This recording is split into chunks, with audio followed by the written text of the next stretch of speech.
Our Denver Broncos have another doubleheader as we are headed on the road in Week 7, facing off against Patrick Mahomes and the Kansas City Chiefs at Arrowhead, followed by a trip to the Meadowlands in Week 8, where we will face off against former Denver Broncos quarterback Russell Wilson and the New York Football Giants. It's certainly been a rocky start to season number 2. We opened up the season 2-0. Things looked really promising, but we've lost 4 games in a row since then and have traveled to the bottom of the AFC West. And it's not going to get much easier as we face off against our arch rivals on the road in KC. Last episode, of course, we had our very first prospect profiles of the season, going over the quarterbacks in this year's class. And I think chances are this probably will end up being the best QB class of the series. Cade Klubnik has had a tremendous senior season at Clemson. He is starting to run away with the number 1 pick. But Avery Johnson's really getting better. Nico Oyami-Leava, of course, has plenty of upside. And then you've got other wild cards, guys like Drew Aller, Connor Wigman, Alex Orji. Maybe even somebody from day 2 pops up, like Miller Moss, Haynes King, or Taylon Green. With the Jets moving up to get Jalen Milroe last year, we were able to acquire their first rounder, and so far they're not doing too well. They're 1-5. So if things were to hold, we could end up with 2 top 10 picks. But ideally, our team wins a couple games and we get out of the top 10. But we're going to have to perform better after a loss last week against the Raiders. Jalen Daniels played quite well, but Devin Neal was really the star of the show. Devin Neal has been a superstar through his first 6 NFL games as he's second in the NFL in rushing, only behind Najee Harris. On one hand, I'm really happy to see him and Jalen Daniels playing well, being that obviously we know these guys quite well from the Kansas series. But on the other hand, I don't love that it's with a rival. Bo Nix, meanwhile, got injured, so we had to bring in the undrafted rookie DJ Uiagalelei, and it could have gone worse, I guess. I mean, we had the lead late in the game, but Jalen Daniels took the Raiders on a game-winning drive to win it. Luckily, Bo Nix will be healthy, and he'll be back this week. Although I feel like the biggest positive for us, as it's been throughout the year, is the pass rush. Michael Williams had his first 2 sacks. Baron Browning was terrific. And then Nick Benito was on another planet. 5 tackles for loss, 2 sacks, 2 fumble forces. He has been unbelievable through the first 6 weeks of the year. He's currently 3rd in the NFL in sacks. Of course, he is on an expiring contract, and that price tag is going up and up and up. Now, interestingly, he wants a lot less money than Jordan Davis. I've almost thought about swapping their contract demands because, I don't know, I think that would make a lot more sense. I think Nick Benito is 2 times the player that Jordan Davis is. Davis should not be asking for 2 times the money. Rashul Faison has been put on IR. He suffered a season-ending compound foot fracture. And of course, we're already without Javonte Williams along with multiple other starters on the offense. But we now only have 2 healthy running backs with Ashton Genty and Audric Estime. We're going to need somebody else in the room. I thought about adding a veteran, but I think we're going to go with Harrison Whaley, the undrafted rookie out of the University of Wyoming, who is currently on the Bengals practice squad. I think we have a thing for Mountain West running backs. First it was Ashton Genty, then it was Rashul Faison. Now it's Harrison Whaley. There's 3. At this point, it can't be a coincidence. What's Malik Sherrod of Fresno State doing? Because he should be expecting a call around like week 10 or so. We might need him. So let's take a look at this matchup against the Chiefs. They are currently 5-1, coming off their first loss of the year to a Chargers team who just beat us a couple of weeks ago. Now, all 5 of their wins are very close games. Sounds a lot like the Chiefs in real life. And then they got blown out by LA here in week 6, but we know not to take these guys lightly. I mean, they are the Kansas City Chiefs after all. But remember, we did beat them in Arrowhead a season ago, so on one hand, we know we can do it. But on the other hand, you got to imagine there's going to be a sense of revenge that Patrick Mahomes and company are looking for. Mahomes, obviously, there's not much that needs to be said. Now, here's a guy who is just unbelievable. Nobody does it like Patrick Mahomes. Shout out Collinsworth. Plenty of skill position players here. Isaiah Pacheco, Rashee Rice, Xavier Worthy. They drafted Terrence Ferguson in the 4th round to replace Travis Kelce, but he is out, and Jared Wiley will get the start at tight end. What makes this Chiefs team so scary is how well they've built the rest of their roster, though. It's not just Mahomes and Andy Reid. Terrific offensive line, terrific defense, led by Coach Spags. So let's see how we're able to perform against these guys as we're going to get a press conference to talk about the defense. Last year, I feel like our defense was the weakness. This year, I feel like, even though it hasn't been perfect, it's been better than our not-so-good offense, who has scored 20-plus points once this year. Defensive red zone success. We have to guess if we've allowed less or more than 2 red zone touchdowns per game. I feel like it's less, and that ends up being correct. So I guess our players appreciate us being in the know. We've allowed 11 touchdowns in the red zone through 6 games, so 1 off from 2 per game. Now, interestingly, we've been one of the most efficient red zone defenses, only letting teams score touchdowns 50% of the time, and only letting teams score in general not even 2/3 of the time. So it seems like we let offenses get into the red zone a lot, but offenses aren't very successful once they get there. Anyway, let's hop into this matchup here against the 5-1 Kansas City Chiefs. I feel like we're getting them at the wrong time, being that they lost their first game of the year. They're going to be a little bit more focused. They don't want to lose 2 home division games in a row. Denver with good opening field position at the 40. It's somehow caught by Dulcich. Probably should have let that one go. He only lost 2. I really feel like he could have lost like 6 or 7.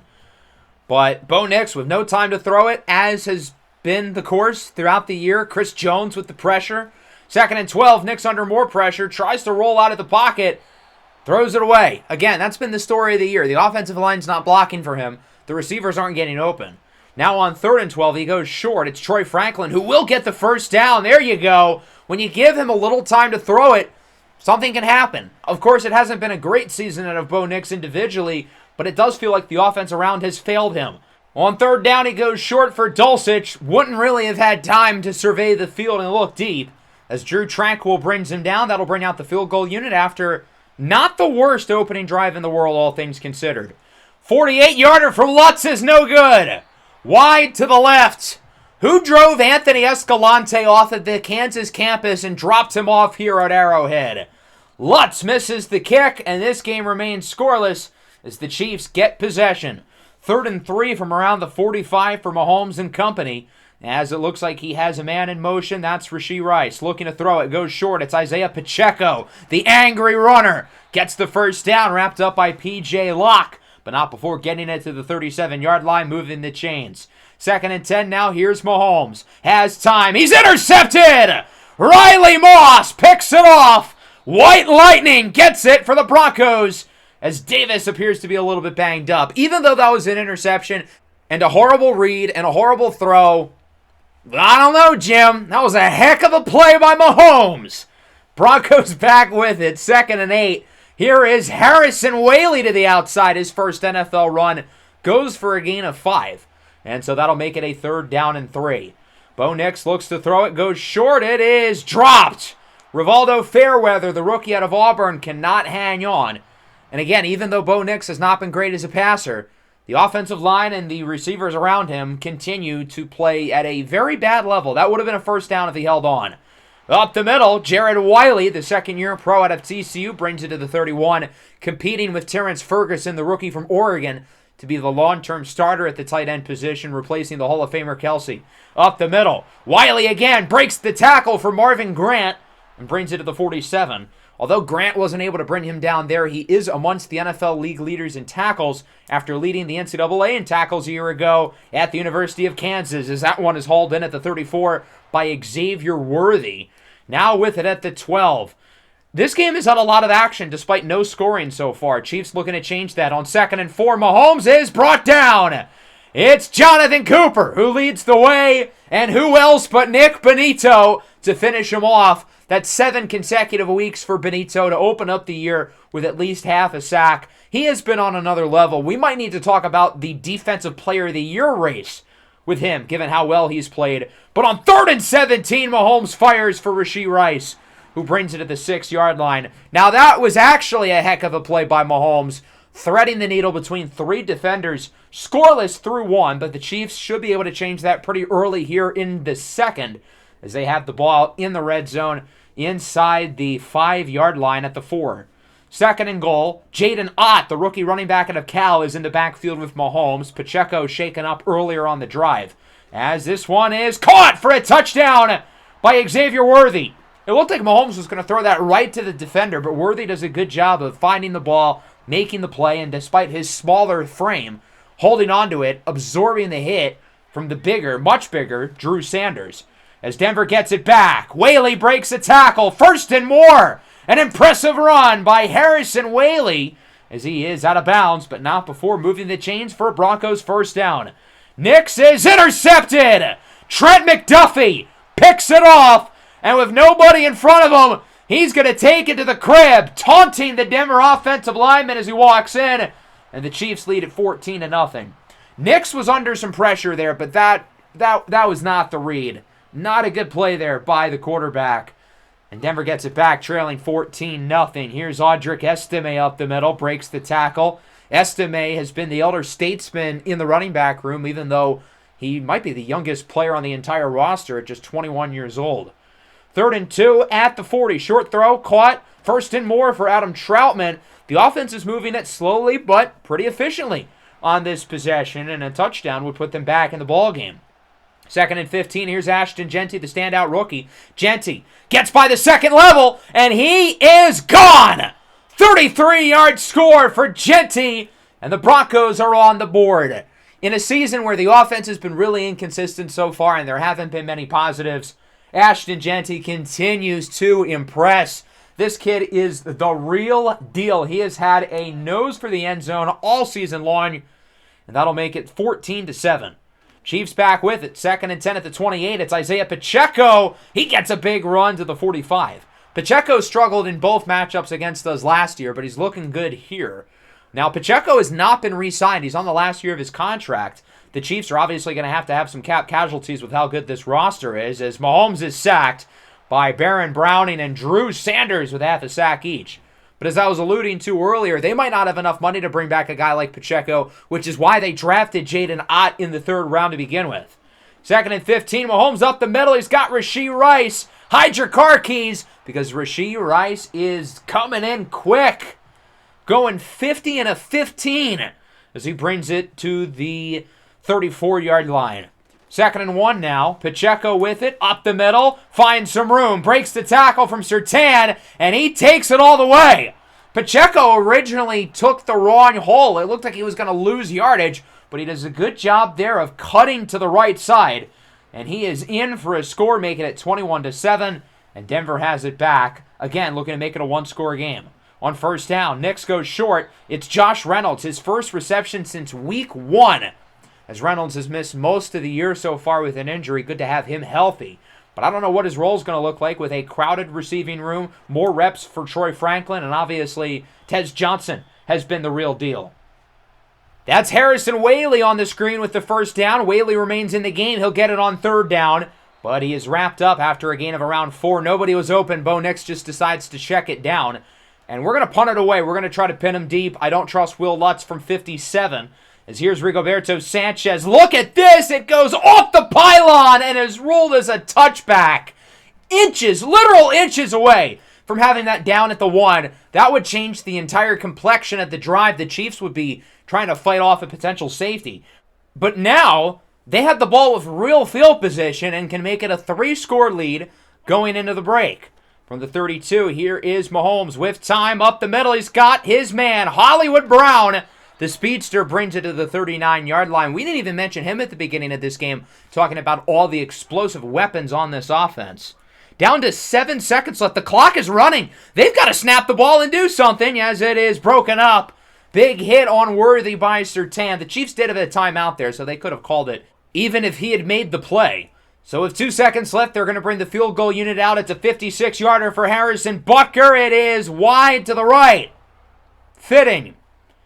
Women's rights enthusiast Harrison Butker misses the kick, and as the rest of his teammates go into the halftime locker room, he is probably wishing to go back to his house, open the door, go into the kitchen, and see what his wife is making for dinner. Let's take a look at what we've got for our halftime report across the rest of the NFL, as we'll start things off in Tennessee, an AFC South clash. It's been a rough season for the Titans, hanging out at the bottom of this conference with us and the Jets. They currently trail to the Colts, who are looking for a win after a cold stretch over the last couple of weeks. I do want to point out that Anthony Richardson has been playing at another level. He has turned into one of the best quarterbacks in the league. Today, 7 of 8 for 123 and 2 scores.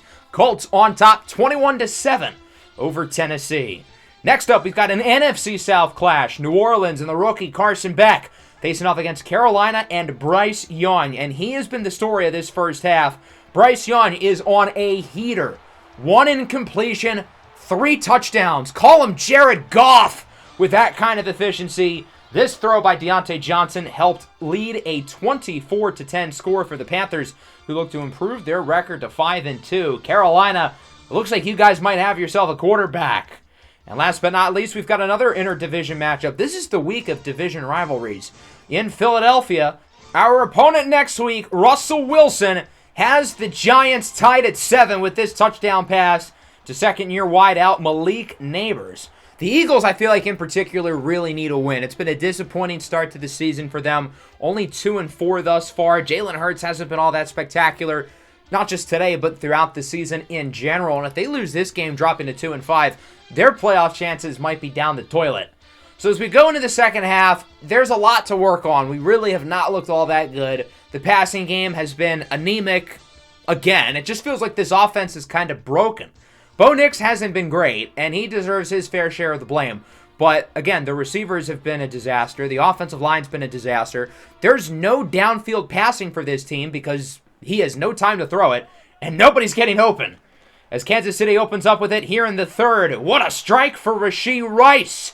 Down the field, gets by Moss, breaks away from Grant, and is finally tackled at the 27-yard line, being chased from behind by Savon Revel. Chiefs moving nicely so far here to open up the third. As on 1st and 10, they've got a man in motion. Mahomes will look to throw it. Has time, he connects. It's Jared Wiley, wrapped up by Brandon Jones at the 12 for number 12. 3rd and 2 now at the 4. Mahomes looks to throw it. Back of the end zone, it's caught. Hollywood Brown in for a touchdown. Mahomes with his 3rd of the ball game, and it is a 28-7 lead for the Chiefs, and we've really got our work cut out for us with this deficit. 2nd and 3, it's an RPO for the rookie Harrison Whaley. He gets another nice first down run. I like what I've seen from Whaley. We've seen a few really strong runs out of him throughout this game, and as he continues to produce, he's going to continue to get more touches. Whaley back with it on 2nd and 8, breaks a couple of tackles. Another first down for the rookie out of Wyoming, as Whaley is driving the fellas down the field. Now at the 37, 2nd and 5. Up the middle, wide open is Greg Dulcich, and he gets around 19 yards. That time, we did have somebody get open up. Bo Nix did have time to throw it. See what happens when everybody in the passing unit is executing? From the 18, a strike. Risky throw, but it's hauled in inside the 5 by Cortland Sutton, who makes the play. Now it's a 3rd and goal. Nix looks to throw it. Looking for the end zone. It's caught for a touchdown by Greg Dulcich. A strong drive from Bo Nix, who did not have a very good first half. Looking good to start the third, but we still trail by 2 possessions with 2 minutes to go in the quarter. 2nd and 3, pass midfield at the 48. Here's Patrick Mahomes. He goes short. One-handed catch by Rashee Rice. Breaks the initial hit from Surtain and is wrapped up at the 32-yard line. It's been an impressive one for Rashee Rice. 5 catches for 111. As Kansas City is back in field goal range, although if Harrison Butker is their kicker, they probably want to get a little closer. Screw that. Xavier Worthy's going to turn on the Jets. 32-yard touchdown. The corner tries to go for the big hit, jar the ball out. Doesn't happen. And, well, nobody's beating Xavier Worthy in space. 35-14, Denver back with it. Harrison Whaley has a block to the right side. Whoop! Juke move, breaks the tackle, breaks another, and gets it to the 40. This kid is really impressive. I know it's one game, but is there a long-term spot on this team for a guy like him? You can never have too many good running backs, and that'll wrap up the third. The offense had a good quarter, I'll give them credit, but the lead increases for the Chiefs, who also had a good quarter on offense, as Mahomes throws for a pair of scores. He's at 4 now, and it is a 3rd and 1 from the 19-yard line. Handoff is, guess who? Harrison Whaley, bringing defenders down with him. I thought he was going to take that to the house, but he does get it to the 7 for another first down. He's nearing the 100 yards mark, and he's only gotten the ball like 6 or 7 times. That one is caught for a score. It's Tez Johnson, the rookie out of Oregon, who really has been this team's best receiver so far this year. With guys getting injured, he has really done a good job of stepping up. And even when Marvin Mims comes back in a few weeks, I don't know how we're going to take Tez Johnson off the field. given how well he has played. We're going to have to make it work, even though both of those guys are on the smaller side. And so the Chiefs get it back. 14-point game once again. Mahomes under pressure. It's a blitz. Evades the initial hit, then throws an incompletion, and we've got a flag. Of course, the one time where we get a really nice defensive play, we had 5 guys in the backfield. Some goofball had to ruin it.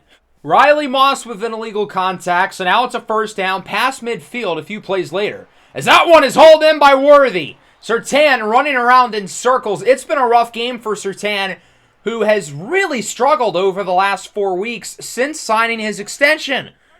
What's going on here, Patrick? Hopefully this isn't a trend. 3rd and 2, end zone, touchdown, racing with Rashee Rice. And it's 42-21. Denver gets it back. Both offenses have been successful scoring touchdowns every time they've had it in the second half. We'll see if Denver can keep the trend going. Next on the run, looking downfield, it's caught to around the 39-yard line by Tez Johnson. That really was not a great throw, but since Tez was so wide open, he's still able to make the play. From the 39 on 3rd down, Nix winds up looking, end zone overthrown for Sutton.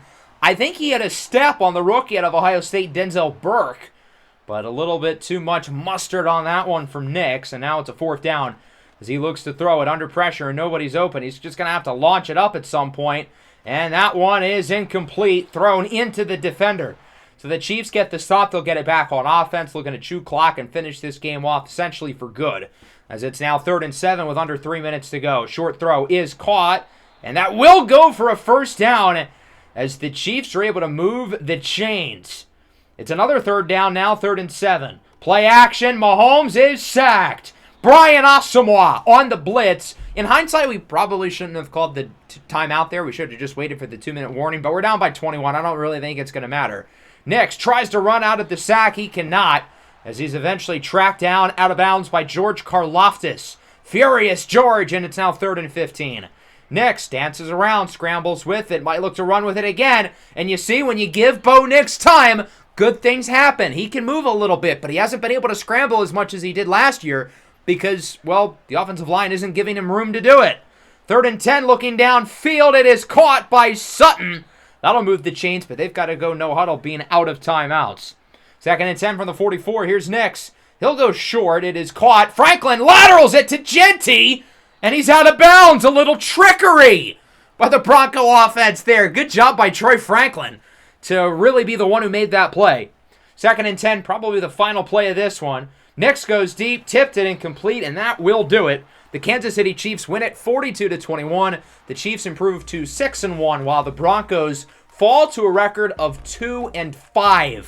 While the defense did not have a great game, and we will talk about them, the story for me, again, is the offense. We just look broken on the offensive side of the ball. And even though we scored the 2nd most amount of points that we have throughout the entire season, it just feels like something is off, especially with the passing game. It was a mix of everyone. Bo Nix was not accurate, only 44% completion percentage. But that number also does not tell the full story because he had to throw out of a lot of sacks, he had to throw the ball away a lot, and he had some drops. Mahomes, meanwhile, was outstanding, but at least we ran the ball well. Genty was good. 8 carries, 94 yards for Harrison Whaley. He's a stud. So if we're looking for a positive, this kid Whaley looks like the real deal. Defensively, probably our worst game of the year. The coverage was completely soft. I thought the front unit did pretty good, but the back end did not, which has kind of been the case throughout the year. I really like what we've gotten out of the front 7, but the back end has been really up and down as we take a look at our scores around the rest of the league. The Jets lose. That's cool. They're now 1-6. So with both us and the Jets losing, both of our picks go up. Caleb Williams, Anthony Richardson, Micah Parsons, and Marlon Humphrey win the Players of the Week, as that'll bring us into Week 8. 2-5, losers of 5 in a row. And as we look at our team stats, if you take out running the ball, our scoring offense and passing offense, and then scoring and passing defense are all really bad. We're not scoring the ball at a high rate. Our defense is allowing a lot of points. We can't throw the ball, and we can't stop the pass. We've got to point the finger at somebody, and we'll be firing our offensive coordinator. And the replacement will be Nick Gregory. He comes in from the Dan Campbell tree. So the playbook's going to look a little bit different. We might see some more Dan Campbell, Ben Johnson types of plays. So maybe there's going to be some craziness within the offensive playbook, which honestly is kind of what we need. We're going to use some staff points to improve our offensive coordinator's ability with offensive line because, well, they need it. So hopefully the +3 boost for pass blocking power, and pass blocking finesse will help us for this matchup against New York, as we're going to talk about some film review in the film room with the team. And we'll see what they have to say about the Giants, who come into this game 3-4. They did end up losing in the last game to the Eagles. So how are we going to deal with their offense? I think we need to focus on the secondary playing better. The coverage has been soft throughout the season. The tackling in the second and third levels in run defense has not been good. I feel like our front seven has been terrific this year. The pass rush has been awesome. The linebacking play has been awesome. But the secondary, including Patrick Surtain, has not played very well. As for the Giants' defense, apparently they struggled to stop the run, which is good because running the ball is our strong suit. As much as our offense has struggled this year, we do have the #1 run game in the league currently, and we gashed the Chiefs' run defense. Harrison Whaley was terrific, and Ashton Jeanty, we can't forget about him. He's coming off a strong game as well. So even though I really want to get the passing game going, if we can just run the ball down their throats, we might not even need to worry about throwing the ball. So we're going to try to get 2 touchdowns with Ashton Jeanty, which won't be easy. We can run on this defense. Trust me, he says. When are we going to get Ashton Jeanty some PR help? I mean, seriously, does he not know what to say to the media? The Giants have alternated wins and losses this year. We're hoping that trend does not continue. Of course, they replaced Daniel Jones with Russell Wilson in the offseason, who has been terrible. He has thrown 38 interceptions over the last 2 seasons. Yeah, that's not good. While we might be in the quarterback market in the offseason, the Giants certainly will, regardless of where they're picking in the first round. They will definitely be looking to add one. No Devin Singletary today, so it'll be Tyrone Tracy and Eric Gray out of the backfield. The rest of the skill position group really is not all that good other than Malik Neighbors, so if Surtain can quiet him and make the other guys beat us, that could bode well. But given Surtain's struggles as of recent, I'm not even all that confident in that happening. The Giants do have good trench play, though. Andrew Thomas leads the way at left tackle. Donovan Jackson, the second-round guard out of Ohio State, has looked good. He has superstar development. And then the pass rush, certainly the strong suit of this team, with Dexter Lawrence, the all-pro, leading the way in the middle. Brian Burns, Kayvon Thibodeau as well. The secondary is solid, too, but they will be without their highest-rated corner, Deonte Banks, who is also injured in this ball game. G-Men rocking the throwbacks. Broncos rocking the snowmen with the all-whites as on 2nd and 3. It's a loss of a few yards for Tyrone Tracy, wrapped up by the rookie linebacker out of Oregon, Jeffrey Bassa. 3rd and 4 now from the 33 for New York. Wilson, the former Bronco, who had 2 pretty bad seasons here, will look to throw. It goes short, and it's nearly intercepted. A pick 6. In and out of the hands of P.J. Locke. Would have been Wilson's 16th interception of the year. How does he keep getting starting jobs? He has not been good for 4 years. Denver gets it back. Play action for Jeanty. Nix on the run. Goes short. As a wide open man, it's Cortland Sutton. When you give your receivers space and opportunities to make plays after the catch, we'll see plays like that. 3rd and 5 now at the 36. Denver's going to look to catch the Giants off guard, and it does not work. Jeanty loses 2, wrapped up by Cleveland Ferrell. The thought was, even if we don't get the first down, it'll be 4th and short and we can go for it, but, well, obviously it's not 4th and short. 55-yarder for Lutz is good! It went off the camera, and it counts. Hey, 3 points is 3 points. Not complaining, and the Giants get it back. 3rd and 4 from the 36 now for New York, with a man in motion. Wilson will fake the handoff, looking downfield. Wide open is the tight end, Theo Johnson. Gets by Moss. Inside the 10, tackled at the 3 by P.J. Locke. A huge gain for Theo Johnson. The middle of the field was open. He got by the second level. Again, the tackling in the secondary has just been a major problem this year. But on that play, the jet sweep does not work at all for Darius Slayton as he loses a couple of yards. Marvin Grant, the rookie out of Kansas, brings him down. 3rd and goal from the 5. Wilson scrambles, has space, runs it in for a score. Nice play by Russell Wilson. Steps up in the pocket, runs in for a touchdown. And the New York Football Giants lead it 7-3. Denver back with it. 3rd and 5. Nix, no time to throw it. Lobs it up. Other side of the field. It's caught for a gain of nearly 30 by Tez Johnson. How did that play work? He was rolling right, sets his feet, quickly launches it the entire length of the field, and Tez Johnson comes down with it. Final play of the quarter. It's caught at the 1 by Cortland Sutton. And even though we've only scored 3 points, I've got to say, this is the best our offense has looked since week 2. Bo Nix is slanging it so far today, looking much better than he did last week. The pass blocking has not been completely horrific. The receivers are actually getting open and catching the ball. When everybody does their jobs, look how good the rest of the offense can be. As Ashton Jeanty walks it in to start quarter number 2, and the Denver Broncos take the lead back as it is now 10-7. So the offense with 2 scoring drives to open up the game as the Giants get it back. 3rd and 1, flag on the play. Somebody jumped on Denver. Won't matter because Wan'Dale Robinson gets a huge first down gain inside the 10. I feel like defensively we've held up pretty well today, but the Giants have been able to get a few chunk plays through the air. It was Jonathan Cooper called for the flag, but again, it won't matter as Robinson brought it all the way to the 9-yard line. 1st and goal, play action. Wilson looks to throw it. Under pressure, he is sacked. Dietrich Wise brings him down. Only a loss of 2, but a sack is a sack, and it's now 3rd and goal. Giants back at the 9 as Wilson looks to call something here at the line of scrimmage. Tracy in motion. 2 receivers on each side. Wilson looking. End zone incomplete for Wan'Dale Robinson. He was open.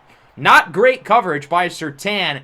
He was supposed to guard him in man, but Robinson all that space. The problem is Russell Wilson just had a bad throw. Kick is good. We are tied at 10 off of the field goal for Eddie Pinheiro, the most accurate kicker in the history of the NFL. Who would have thought? Denver has it back. Next, looking downfield on 3rd and 9. He had Tez Johnson open. Clean pocket as well. The throw was just offline. That one was totally on Bo. And the Giants get it back. Tracy looks to shrug off the hit from Bossa, and he does. But he meets the arms of Marvin Grant, and the 2 rookies are there to bring him down. Bossa and Grant both looking good early in this game. 2nd and 12. Back up the middle of 1st and more as Tyrone Tracy gets all the yardage back and then some, resetting the chains. I feel like the run defense has been good today. We've had a lot of splash plays where Tracy loses yards. But right after we get a nice play on the run, then the defense lets up plays like that. It feels like he loses 2 and then gets like 12. So the loss of yardage almost doesn't even really matter. From the 50, under 3 minutes to go in the half, here's Wilson under pressure. He is sacked. It's Baron Browning who brings him down. And while Nick Benito has gotten pretty much all the attention on this defensive line, if he's Batman, then Baron Browning has played an excellent Robin. Browning has been terrific this season in his own right. As on 3rd down, they'll go to the ground. Marvin Grant brings him down. It's only a gain of around a yard or 2. So the Giants will punt it. Denver gets it back with a chance to take the lead before half. Harrison Whaley with it. Hasn't been as good as he was last week. Not that that says much. But he's out of bounds for a gain of 14 yards, continuing his impressive start. Russell Wilson helps him back up. I bet he said something super corny as well, knowing him. Following the 2-minute warning, 2nd and 2. Here is Bo Nix. Has an open man near the sideline. It's Tez Johnson who gets it to the 36-yard line. Johnson's been the go-to guy today. He leads the team in receiving. Even for being a 5th-round rookie, he's been the best wide receiver on the roster as this one is caught at the 9 by guess who? Tez Johnson. Nice throw by Bo. Really good catch by Tez. And for a smaller, more of a slot guy, he's been able to absorb hits well, and he's been really physical as a receiver. I've been so impressed with him as Nix is sacked. Cleveland Ferrell leads the way as the entire pocket disintegrates. 2nd and goal. Troy Franklin makes up the yardage from the sack. It's now 3rd and goal. And we're going to let this clock go. No reason to get the Giants time with the ball. So we're going to run this play and either kick a field goal or, score the touchdown. But regardless, there won't be time left as it's incomplete for Franklin. He was open, but the pass was behind him. Even though Bo Nix has had a really good first half, he's also had some bad misses today. And that one is going to be the difference in 4 points as Will Lutz sinks the field goal. And the Broncos find themselves on top 13-10. 3 of our 4 drives in this first half went for points. So overall, got to feel pretty good with what we've seen for the offense, but I'd certainly wish we had executed there in the red zone. Final play of the half, the interception is dropped by Patrick Surtain. And that'll wrap things up here for the first half at MetLife. We've got a good one. 13-10 as the Broncos essentially look to save their season. I think going into the trade deadline next week, There's a big difference between 2-6 with a 6-game losing streak where all hope feels lost versus 3-5 and maybe something can be salvaged. We'll start things off in LA. The Raiders and the Chargers, they already faced off against each other earlier this year, and the Raiders won 30-0, if you remember. Well, the Chargers are out for revenge, specifically Amari Cooper, who's got a hat trick, 3 touchdowns already, as the Los Angeles Chargers lead 21-9 over Las Vegas. Herbert and Cooper have been on a heater so far in this one. Big game here for a couple of AFC West teams who are firmly in the mix in the wild card race right now. In Santa Clara, Bucks face it off against the 49ers. Tampa Bay leads at 17-7 with this touchdown reception by the ageless wonder and likely first ballot Hall of Famer, Mr. Consistency, Mike Evans. The Bucks at 3-4, the Niners at 4-3, both teams towards the middle of the NFC. So kind of in a similar spot to where the Raiders and the Chargers are in the sense of when we get closer to the end of the year, both of those teams are probably going to be competing for wild card spots, so that result could be a big one. And then earlier in Tennessee, one of the best teams in the league versus one of the worst, and the Chiefs dodged a bullet, 28-27, narrowly avoiding the upset from Tennessee. And for the draft pick enthusiasts out there, this certainly is a little bit unfortunate for the Jets pick and our own pick. Mahomes throws 4 interceptions, while both him and Will Levis throw 3 scores. But good teams find ways to win games where they struggle in. There are not many teams who can have their quarterback throw 4 interceptions and still find ways to win. But the Kansas City Chiefs are certainly one of them. As we go into the second half now, we have had time for Bo Nix to throw it. The receivers are getting open. And look at the results. We actually have a vertical passing game. Bo Nix has been effective going in the intermediate area of the field. He's had a few nice passes with the deep ball.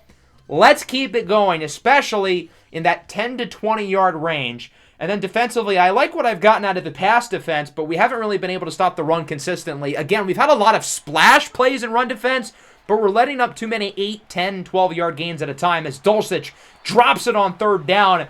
That ball was very easily in his hands. That's all on Greg Dulcich. He's got to come down with that. I get the defender jarred it out, but you're an NFL receiver. You've got to make that catch. Giants back with it after forcing the 3-and-out as Malik Neighbors catches it, breaks the tackle, and there he goes down the field. Grant chases after, and he wraps him up at the 35-yard line. A really nice play, though, after the catch by Malik Neighbors. And the Giants appear to be in business early in the third as it's Tyrone Tracy. He is pushed backwards, stays up, but that causes his momentum to send him backwards, and Baron Browning finishes him off. I think it was P.J. Locke with the initial hit. So that play completely backfired from Tracy, who did a good job evading the first tackle just for that to happen.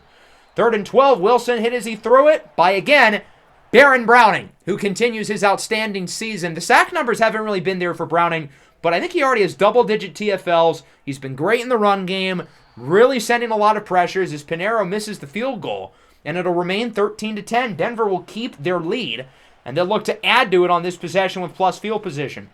At the 44, here's Bo Nix under pressure. Cannot outrun Cleveland Ferrell, who is in the backfield with the sack. Who would have thought? Brian Burns, Dexter Lawrence, and Kayvon Thibodeau have all been quiet, but Cleveland Ferrell is a sack and a half. Look at this. DJ Uiagalelei is in the game. Bo Nix got hurt on that last play as his pass is caught for a gain of around 8. Nick strained his abdominal. He's going to come right back in the game, being the tough cookie that he is. But he's going to have to avoid hits even more than he was previously. 3rd and 9, short throw, caught by Tez Johnson. Again, under a lot of pressure, didn't have much time there. But he nearly gets the first down, only a yard shy. And now it's a 4th and 1, and you already know what we're doing. The offense is going to stay on the field and go for it as Genty will get the first down. That was a close call, but he turns it into a gain of around 14 yards. A strong run for Ashton Genty, keeping the chains moving, getting Denver in the red zone. 2nd and 9, Franklin in motion. Nix looks to throw it. He is intercepted. Trey Hawkins III picks it off, and there he goes down the field. Nix, injured, looks to track him down, and he does at the 20. On one hand, got to give Bo Nix credit for running him down despite being in pain. But on the other hand, this interception could change the game, and it's unfortunate for Bo, who's played really well today. But he mistimed the throw for Franklin, and the Giants get it in the red zone. We'll see if the defense can hold them to 3. There's a good start. Loss of 4 for Tracy. Drew Sanders leads the way. Again, we're seeing the splash plays from the run defense, even if there's not much consistency from that group today. 3rd and 7 from the 17. Maybe the biggest play of the game so far. Denver knows they do not want the Giants taking the lead here. Wilson up the middle. It's caught by Theo Johnson. Drew Sanders does a good job of hitting him right as he catches it. And you know what? If that was one of our receivers, that ball would be out. But Johnson hangs on for the first down. And the Giants will keep it moving. 1st and goal at the 8. Under pressure. Misses the first sack, but is brought down. Michael Williams with the initial pressure. And Jonathan Cooper finishes him off. Backs him up at the 20. 2nd and goal, likely the final play of the quarter. It's a jet sweep for Slayton. Breaks the initial tackle, but again, he's going the wrong way. And he loses a yard. Sanders and Locke bring him down. Big drive here for Drew Sanders. And now it is a 3rd and goal from the 21-yard line, but they will not get it off in time. No score change here in the 3rd. It remains 13-10. But the Giants are marching on the doorstep. They had it in the red zone earlier on this drive, thanks to the interception by Trey Hawkins. We'll see if they can take the lead. With it being a 3rd and long, their chances certainly don't look great. And we're going to have 3 or 4 guys back deep in the end zone. I don't care if they get 15 yards. As long as they don't get a touchdown, that's what matters. And they're just going to run the ball. They don't want Russell Wilson to potentially risk turning it over or doing something stupid, which given how he's played this year, I can't really say I blame them. 4th down now at the 19. It's a 36-yard try to tie it for Eddie Pinheiro. His kick is good, and the New York Giants tie it up at 13. So the Giants are really unable to capitalize off the turnover, but they do still score. Denver has it back. Harrison Whaley outruns the defender. He gets the first down with a run of around 12. When we signed Whaley, I didn't really think of him as a major speed threat, but it feels like whenever he has the ball, he's the fastest person on the field. He's outrunning defenders constantly. Play action. Nix goes short. Sutton will break the tackle, and he will get the first down. Good play by Cortland Sutton to keep the chains moving again. Offense looking good on this drive. Whaley gets it on 2nd down. And this time it's a loss of yards. The Giants bring him down shy of the line of scrimmage. Kayvon Thibodeau is the one who finishes off the play. And now it is a 3rd and 11 from around the 46-yard line. Play action. Nix looks to throw it. Looking downfield. Incomplete. I don't know if he was hit or if it was just a bad throw or what, because Tez Johnson was wide open. Bo's got to make that throw if there's a clean pocket. He's missed a few throws as this game has gone along. And the Giants get it back, tied at 13. Why do they keep running these jet sweeps? They're not working. Baron Browning this time brings him down. And so it is now a 3rd and 2 at the 23-yard line because we had the splash play on 1st down, but then Tyrone Tracy got 10 on 2nd down. Story of the game. But on 3rd down, he will not get it. Drew Sanders flying around the field in the second half with the initial hit. Brandon Jones finishes him off. And Denver gets it back. I don't know why DJ Uiagalelei is leading them on the field because, well, Bo Nix is playing. It is a 2nd and 2 at the 49. Good field position with 5 minutes to go. Nix, under pressure, rolls out to the left. He's got to get rid of it, and he does not. For this being a good Bo Nix game, he's made quite a few mistakes as this one has gone along. He had to get rid of that ball, but couldn't. 3rd and 8. This time he has no chance to get rid of it. Brian Burns is unblocked, coming off the edge. He gets the sack, and Denver's going to have to punt it away. Giants looking for the lead. They've got 3 minutes to go. From the 36, Wilson up the middle. It's hauled in for a first down and then some. Jalen Hyatt to the 35, and that will bring New York into field goal range. So if they're smart with the clock, they can try to score and make sure Denver doesn't have much time with the ball. At the 35, Malik Neighbors in motion. Tyrone Tracy gets it, and he is upended by Patrick Surtain. That will bring us to the 2-minute warning. The Giants are not in comfortable field goal range yet. They could use another first down before feeling good. There's Russell Wilson on 2nd and 12 under pressure. He's got to get rid of it, and he does. Good job to throw it away. Nick Benito leads the pressure. He doesn't have any sacks today. Kind of quiet for his standards. They'll run it with Tracy here on 3rd down. That'll get him a little bit closer to field goal range. I'm still a little bit surprised they decided not to be aggressive there. But it's a much more manageable kick for Pinheiro. It's 50 instead of 54. And it is through right down the middle. The New York Giants take the lead. And now we'll see if this Denver offense can look to basically save this season. Drive down the field and try to win the game with 2 timeouts in a minute 42. The offense was really good in the first half, but here in the second half, goose egg, nada, zilch, nothing, 0 points. And we've got to change that here if we want to win this game and avoid a 6-game losing streak. First pass is tipped at the line. I think it went off of one of the offensive linemen's helmets. I don't even think that was batted down by the defender. 2nd and 10. Here is Nix. Looks to throw it wide open as Troy Franklin gets a block from Genty down the sideline. Franklin to the 25. Denver's in field goal range. I imagine they want more than a field goal, but at the very worst, they're in a good spot early into this possession within 10 seconds. Nix up the middle. He's got Johnson inside the 10, inside the 5. He's in for a score. 25-yarder from Bo Nix to Tez Johnson.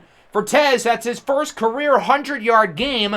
So the drive for the Broncos lasts 15 seconds and 3 plays. But that's all they need with a couple of huge catches from Troy Franklin and Tez Johnson to take the lead. And now the Giants get it down by 4, and a field goal does nothing for them. They need a touchdown. From the 28, Wilson throws it away, nearly sacked. He does a good job of getting the ball out. As it's now a 2nd and 10 from the 38-yard line with 1:18 to go. Wilson looks to pass it. It's a design screen for Tracy, and he does not get much. Marvin Grant flying around the field today brings him down, gain of 1. 3rd and 9 now. Wilson, moon ball, wants it all for Neighbors. It's intercepted! Patrick Surtain with the clincher. Neighbors tries to strip the ball out. He's unsuccessful, and that will do it. For the first time since week 2, the Broncos are a winner. 20-16 over New York. Fittingly ends with a Russell Wilson interception. And Surtain, who's had his fair share of struggles, is the one who makes a play on the football there. Certainly was not a perfect game by any stretch, but we're able to get the job done. We win the game. 3-5 leaves some room to potentially try to rally this season, unlike 2-6, as Harrison Whaley does not get it on 3rd down. So hold on, maybe this game's not over. The Giants are going to use their last timeout. We might have celebrated a little bit too early. Hold on a second. So the Giants would waste some time, actually a lot of time. There's only 9 seconds now, and they're going to have to do something quickly. Wilson fumbles it. Sanders with the strip sack, recovered by Browning, and now this game is officially over. Another turnover from the Denver defense. Drew Sanders was terrific in this second half, and he's the one who finishes it with the strip sack, demolishing Russell Wilson in the pocket. Browning recovers. That ball clearly a fumble.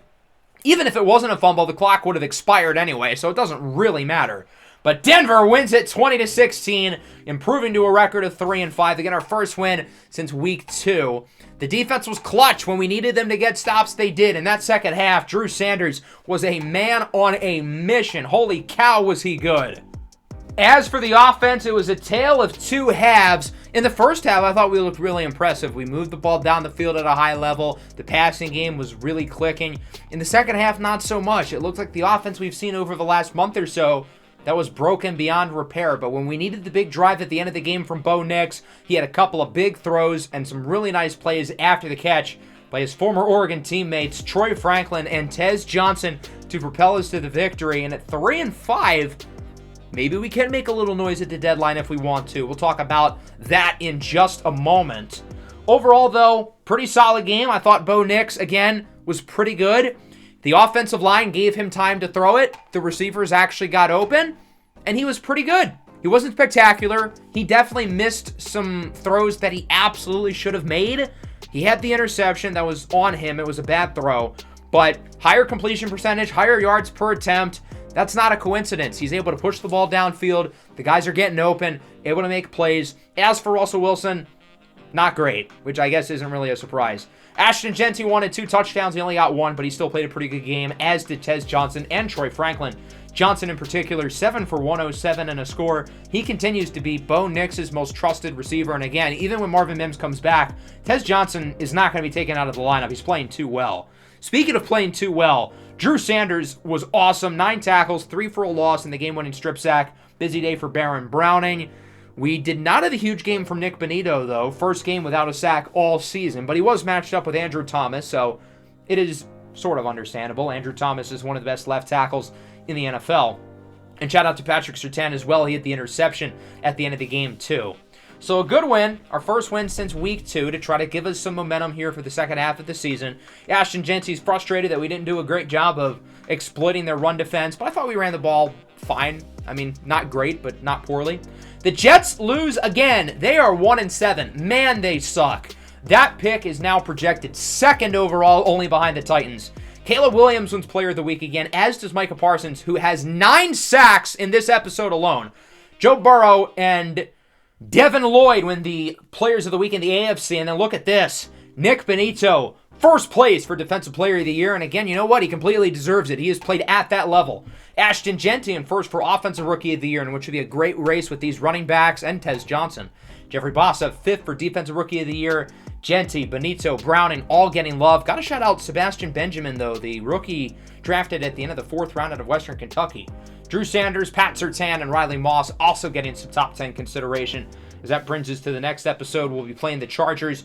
And then we've also got the trade deadline. The question is, are we buyers or are we sellers or are we both? Do we have pieces of value to sell to begin with? As we look at these expiring contracts, obviously Nick Benito is off the table. But what about some of these other veterans? Cortland Sutton, John Franklin Myers. Could certainly talk about either of them being moved. But we don't necessarily have to, because it's not like we need draft capital.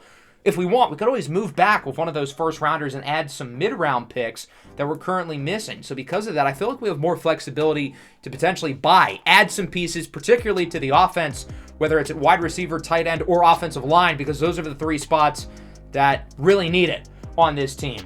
So that'll wrap up the episode. I hope you guys enjoyed. Make sure to leave a like and subscribe to the channel if you are new. Broncos country, let's ride.